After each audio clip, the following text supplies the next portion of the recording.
ecology, study of ecology. So this is the fourth unit of first year. So next study of ecology is nothing but the relationship between the plants and also surrounding environments. Surrounding environments may include living and non-living organism, that is called as a ecosystem. In this ecosystem we study about the plants and also living and non-living organisms and their functions are called as a ecosystem. So the term ecosystem was coined by the A.G. Tansley. According to the Hillary is the geologist scientist. He proposed that means he coined that relationship between the organism and their community. In the community, the organisms are present. So between the organism and their relationship is studied, that is called as a ethology. So another person, George Johnson, as a person who studied about the environment relationship with the environment and also animal relationship, that is called as a execology. That means the community and the organism relationship is called ethology. Animal and their environment relationship is called as a execology.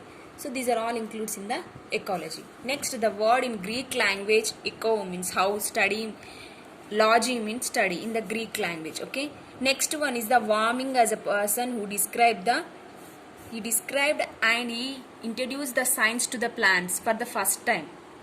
So warming as a person, he applied some science to the plants for the first time. Another one, Eugenia and Odom, is studied the structure and function of the nature.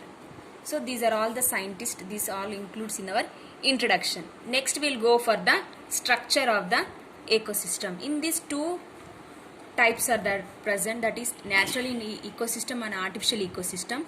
Two types are there, that is abiotic and biotic. In abiotic, that means non-living organisms are included, that are called as a abiotic components. In that, first one is called as a climatic factor, inorganic substance and organic substance. We'll go for the climatic factors. So climatic factors includes light, temperature and water. So these are all called as a climatic factor. Next one is the elements like hydrogen, oxygen, phosphorus are called as a organic substance. Then the carbohydrates, proteins, vitamins are also carbon compounds. So these are all the abiotic components. Next one is the biotic components. So in this, different type of organisms are included in the abiotic components, that are producers and consumers. So producers are nothing but autotrophs. That means they prepare their own food is called as a autotrophs. Consumers, heterotrophs, they does not prepare their own food. They depend upon the other organism are called as a heterotrophs. Producers, example plants. So in plants, they prepare their own food by the presence of a chlorophyll by a process is called as a photosynthesis. This comes under the producers. That means the producers, example plants. Plants, they prepare their own food by the chlorophyll.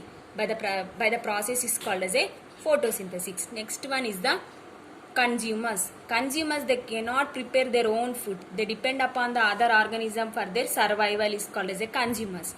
There are two types, that is macro consumers and micro consumers. First one is the micro consumers. These micro consumers, they swallow and digest the food, comes under the macro consumers. The consumers are nothing but swallow, mingadam and also digest the food is called as a macro consumers. In this also three types are present, that are primary consumer, secondary consumer, tertiary consumer. So primary consumers are nothing but they depend upon the producers is called as a primary consumers. That means producers are plants. These primary consumers, they directly depend upon the producers. That means on the plants is called as a primary consumers. We go for the cow. Okay. Example. Next one is the secondary consumer. Secondary consumers are nothing but they indirectly depend upon the producers. That is called as a secondary consumers. And also carnivorous, we can say omnivorous are included in the secondary consumers. That means they depend upon the producers. They are flesh eating animals and also omnivorous, both eating animals, flesh and plants eating animals are called, comes under the secondary consumers. Okay, example goat, cat. So these are all comes under the secondary consumers. Next one we'll go for the tertiary consumers. And in the tertiary consumers, Animals consume both primary and secondary are called as a tertiary consumers. The animals, they depend upon the primary and secondary for their survival. It is called as a tertiary consumers. Example, vulture. And micro consumers. So micro consumers are nothing but micro, small. They are minute in structure. So mostly decomposes.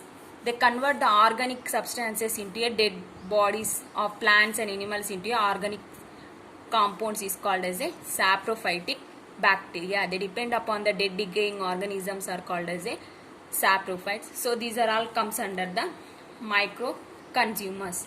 So these are all about the introduction. Thank you.